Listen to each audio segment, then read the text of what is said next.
Welcome to KTN Sports. President Uhuru Kenyatta has assured Kenyan athletes that they will be taking part in the Rio 2016 Olympics, despite missing out on the deadline set by the World Anti-Doping Agency, WADA. Kenyatta said Kenya has a procedure and processes of passing a new law, and so the new piece of legislation had to go through the necessary procedures. Kenya has been handed a one-month extension to comply with the code, and the president was emphatic that within that period, the proposed anti-doping law will be finalized.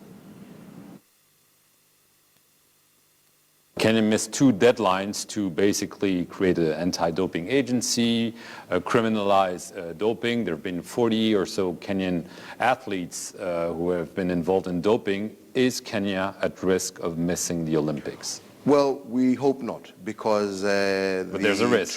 The truth of the matter is, and this is what we have put across, every country has a way in which it formulates its rules, and we cannot jump that step. We have made a commitment. The law has been passed by my cabinet already, but it must now go through the processes of enactment, which goes through the legislature. It must have public participation, all right? But the country itself is committed, and what we're telling them is that let our processes go through.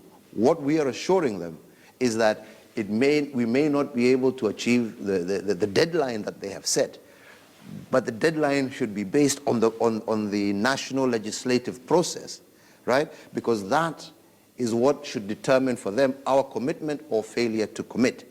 But if you set a deadline, we can't break what is in our constitution and fast track a bill without it going through, a due process. So the fact of the matter is we are and will have that law, which we have worked and built together with the anti-doping agency. It has been accepted. It is just a question of it following. So you're confident Kenyan athletes will compete in Rio? I am confident, because the problem would have been if there was a lack of commitment in terms of enacting. That commitment is there also at the National Assembly, and I believe that within the next month we should have gone through all the necessary processes that guide the way we make laws in Kenya, because we cannot circumvent that. Because we circumvent that, somebody can just go to court and say this particular bill did not follow, so therefore it is unconstitutional or it is illegal. We don't want that to happen. We want the law to be enacted, and we want it to be a law that can be followed. So I believe, and I think they understand that as well, that Kenya will have this law, that there is a commitment to do it, and we're just going through the processes. So therefore, I see no reason why Kenyan athletes should be barred from participating in the Olympic Games. And they will win gold.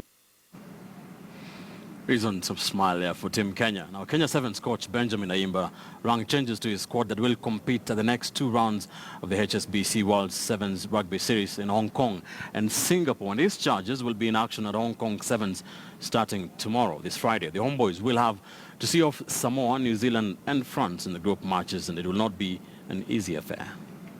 And Monday is the captain. In last year's edition of the Hong Kong Sevens, Kenya then under head coach Felix Uchieng finished bottom of Pool D with no win after losing 21-14 to USA, 17-7 to England and 19-12 to Wales. In this year's encounter, it will not be all merry for Shujaa under head coach Benjamin Ayimba in Pool A. The Homeboys will open their group campaign Friday, April 8, 2016 at 1:10 p.m. against Samoa, a side that had the final laugh against Kenya at the Vancouver Sevens. It will not get easy on Saturday 9th morning when Shujaa goes up against a wounded New Zealand at 6:40 a.m. The next hurdle will come 18 minutes past 10 in form of France, a side that sees the return of Virmi Vakatawa. Kenya Sevens coach Benjamin Ayimba rang changes to his squad, with Frank Wanyama returning to the setup alongside Nelson Oyo. And now, oh yeah! Get out of my way! Scrum half Robert Aringo and debutant Alvin Otieno are also in Hong Kong as Ayimba's side looks to improve on its poor showing in Vancouver, where the side finished joint last with Brazil, accumulating only 1 point.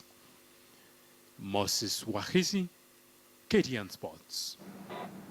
All the best to Shuja. Now, the national football team Harambee Stars has dropped 12 places to 115th in the current FIFA rankings.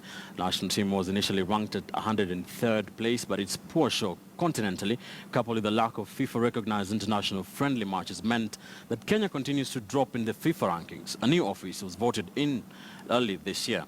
And now, Team Change have their work cut out. Kenya lost 1-0 away to Guinea-Bissau and a similar scoreline at home at the Nyayo National Stadium, meaning Stars have all but lost hope of qualifying for the Gabon Africa Cup of Nations showpiece that is next year.